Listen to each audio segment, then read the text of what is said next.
to react to Dean Baquet's comments. But first, redefining fake news. That's the subject of my essay today. President Trump's CPAC speech on Friday was all about us versus them, including when it came to the media. I heard him trying to delineate between good outlets and bad news outlets.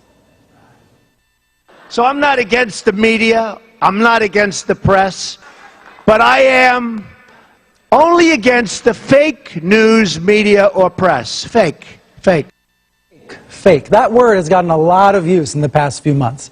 Back before the election, you might remember that media reporters like yours truly warned about the plague of fake news polluting Facebook and Google and Twitter. Now, what we meant by fake news was this. This is a classic example. Stories on made-up websites claiming that the Pope had endorsed Donald Trump during the campaign. Many people were fooled by these fake stories. I've been snookered a time or two myself.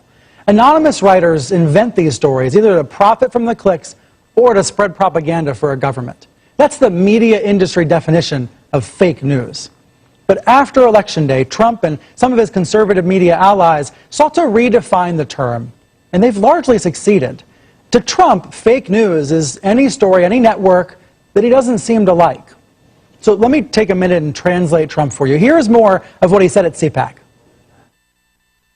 I'm against the people that make up stories and make up sources.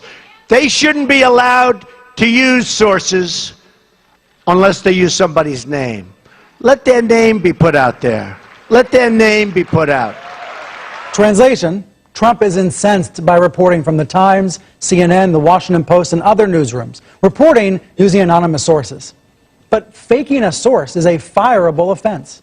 When anyone at these places has to use an anonymous source, they vet the source carefully and get approval from their bosses. But I think when Trump says these things, we need to explain that to our viewers watching. Now, back to Trump. And they make up something else. And you saw that before the election. Polls. The polls. Take a look at their polls over the last 2 years. Now, you'd think they'd fire the pollster, right? After years and years of getting battered. But I don't know. I mean, who knows? Maybe they're just bad at polling. Or maybe they're not legit. Translation: maybe Trump wants his approval ratings to rise. The polls are not fake. They are scientifically based. Now, some polls are better than others, and that's why CNN and other outlets have polling standards. But polls are not fake news. So on Friday, when Trump ripped into CNN and other news outlets, Fox's Shepard Smith tried to correct him. Watch. In short, fake news is made-up nonsense delivered for financial gain. CNN's reporting was not fake news.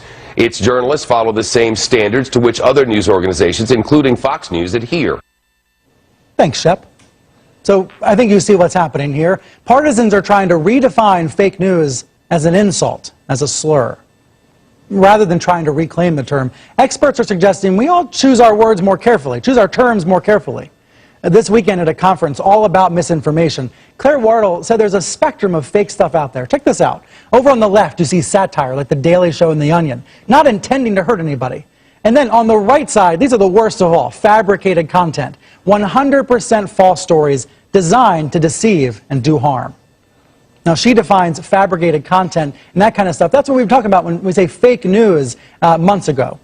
But as these terms are redefined and exploited for partisan purposes, it is complicated out there. And as Tara Palmieri was saying earlier, people don't know what to believe.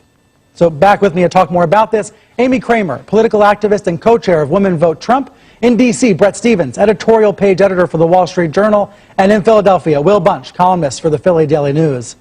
Bret, what are you trying to do as a writer, as an opinion writer, an anti-Trump opinion writer, I might add? What are you trying to do to help the audience understand and differentiate between real reporting and actually deceptive fake stories? Well, first of all, I'm deputy editor. I need to correct you before there we go. We're trying to get it right. Thank you. But look, what I'd like to do, you might have added, I'm a conservative writer for a conservative editorial page, and one way I think we ought to go about our work is to ask ourselves if President Obama were behaving the same way when it came to the news media, or when it came to, frankly, stories of international importance, like his relationship with Vladimir Putin.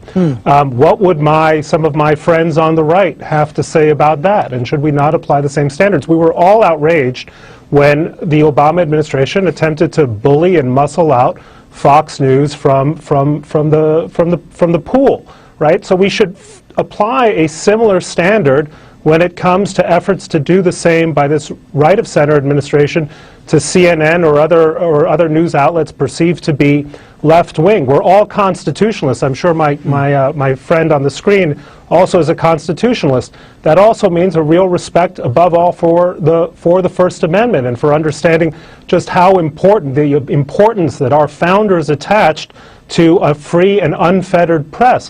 When you heard Donald Trump saying that there should be no anonymous sources, of course, this is an effort to send a signal to people in government not to speak or otherwise to risk terrible penalties. We were critics of the Obama administration for its heavy-handed use of the Espionage Act to go after sources in government and the media. We should again apply the same standards for the Trump administration. And what I fear I hear from a lot of people on the right is they're giving Trump a pass for his fake news, for his constant perpetration of lies, while being savage about mistakes made by the press, which are in a different category altogether, not intended, as you said, to deceive. What you want is consistency. Will Bunch, I want to show you another clip from CPAC on Friday. Well, something the president said, some of his rhetoric, and then ask you about it. Let's take a look. And I want you all to know that we are fighting the fake news. It's fake, phony, fake.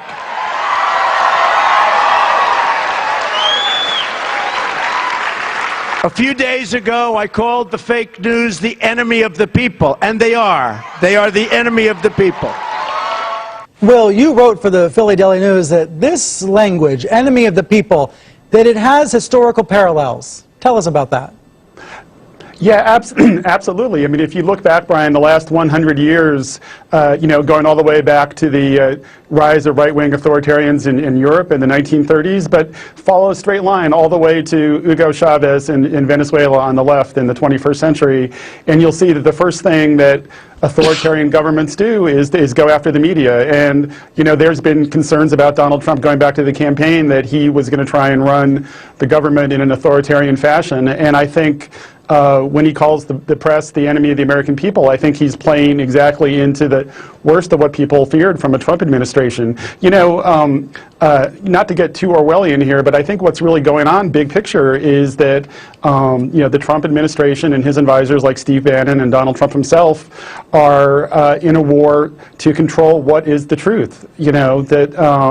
When they tell repeated lies like about the murder rate in America or even about little stuff like the number of people at his inauguration, they're trying to create a scenario where they and not the media are the ones defining the truth. And so tearing down the media is also part of the strategy. And some of it doesn't matter now, but in the months ahead, there's going to be big crises. We're going to see his signature programs like mass deportation implemented over the coming months, and the truth is going to become more and more important. And just like Orwell warned in 1984, he who controls the truth is in control, and I think that's the big strategy here. I think maybe we should start a Reliable Sources book club. But Amy, I want to bring you in on that. I mean, when you hear the phrase enemy of the people, do you think that's as dangerous as someone like Will is describing? No, I think he just wants, the story is what he's done. He's a politician that actually is doing what he said he was going to do. What has he done nobody's that's talking significant about to that. you? What has he actually done so far that's I mean, the significant to you? Keystone Pipeline, Gorsuch, the regulations, I mean, the things that he is actually doing. The media didn't elect him. The people elected him. And the people deserve to know exactly what he's doing. And when it's a constant barrage of everything negative, not talking about what the administration is doing, the people tune out. They don't believe the media. Yeah, I think the challenge we face is that when we're fact-checking President Trump, it's perceived as being an attack against him. Well, so what has he done? He has gone straight to Twitter where there's no filter and he can talk to the people, and then he comes out and has a press conference. He wants the people to know what he's working on, what he's doing, and the people want to know that. The people want to know exactly what's going on. I mean, honestly, I'm tired of hearing about all this. I'm really tired of it. And I know other people are tired of it too. I mean, let's talk about what's going to get this country back on track and create jobs and the economy. That's what people care about. That's what people want to talk about. They're not talking about all this stuff. Amy, great to see you. Thank you for being here. Thank Good to you. see you in person. Brett, thank you as well. Will, thank you very much.